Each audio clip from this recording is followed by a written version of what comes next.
সুপ্রিয় দর্শকবৃন্দ, আসসালামু আলাইকুম রহমতুল্লাহি ওয়া বারাকাতুহু।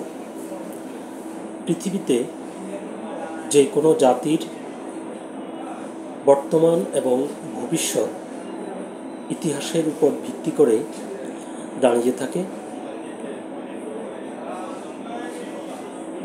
একটা জাতির নায়ক কারা কিংবা ভিলেন কারা, কিংবা সেখানকার মানুষ কাকে অসম্মান করবে আর কাকে শ্রদ্ধা করবে, এটি নির্ধারিত হয় ইতিহাসের বিবেচনায়। তো ভারতে নতুন যে পাঠ্য বই তারা চালু করেছে, সেখানে বাবর অর্থাৎ মোগল সম্রাট বাবর এবং আকবরকে বর্বর এবং নির্মম হিসেবে তারা সেখানে উল্লেখ করেছে। অর্থাৎ ভারতের যে বিজেপি শাসক রয়েছে, তারা সংখ্যালঘু মুসলিমদেরকে কোণঠাসা করে তাদের রাজনৈতিক চরিতার্থ হাসিল করার জন্য তারা সুকৌশলে এই কাজগুলো করে যাচ্ছে, একটার পর একটা তারা করে যাচ্ছে। তারই ধারাবাহিকতা এবার তারা পাঠ্য বইতে সেখানে যে মুসলিম শাসকরা রয়েছে তাদেরকে নেতিবাচকভাবে তাদের ভবিষ্যৎ প্রজন্মের সাথে পরিচয় করিয়ে দিতে চায়। এরকম একটি খবর প্রকাশিত হয়েছে বাংলা এডিশনে, যার শিরোনাম করা হয়েছে ভারতের নতুন পাঠ্য বই আকবরকে বর্বর, বাবরকে নির্মম বলে উল্লেখ। প্রতিবেদনটির বিস্তারিত বলা হয়েছে, ভারতবর্ষের ইতিহাসে মুঘল শাসনামল একটি সোনালী অধ্যায় হিসেবে স্বীকৃত। তবে এবার সেই ইতিহাসে বদল ঘটাতে চলেছে নরেন্দ্র মোদীর বিজেপি সরকার। এনসিইআরটির উদ্যোগে প্রকাশিত exploring society India and beyond শীর্ষক পাঠ্য বইয়ে মুঘল সম্রাটদের পরিচয় দেওয়া হয়েছে নতুন ভাষ্যে।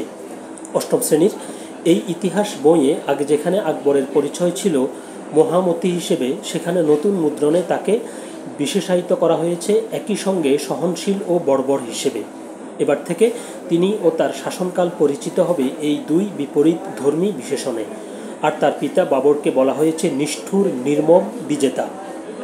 এই পাঠ্য বইয়ের এক অধ্যায়ের নাম দেওয়া হয়েছে note on some darker periods in history, অর্থাৎ ইতিহাসের কিছু অন্ধকার অধ্যায়।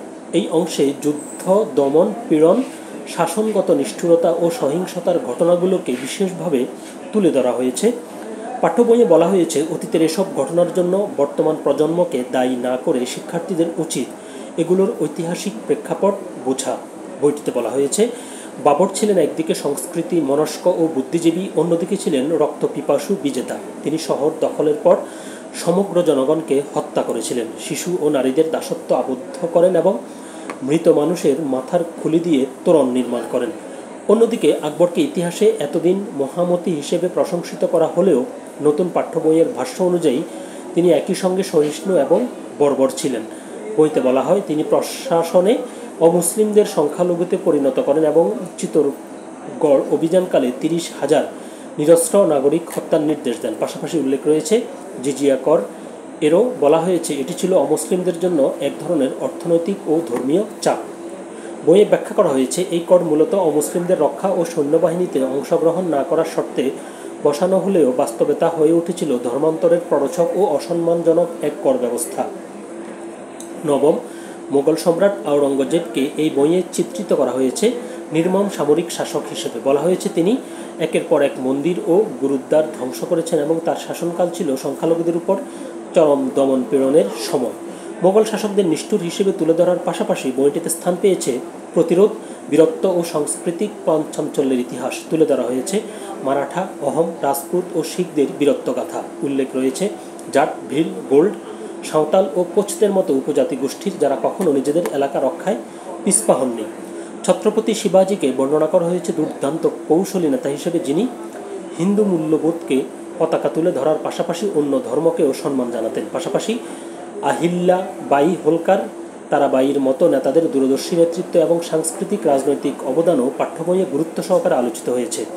এনসিইআরটির পাঠ্যক্রম পর্যালোচনার অন্যতম সদস্য মাইকেল ড্যানিনো বলেছেন, এই বইয়ের লক্ষ্য মোগলদের দানব হিসেবে চিত্রিত করা নয়, বরং ইতিহাসের সত্যকে সামনে আনা।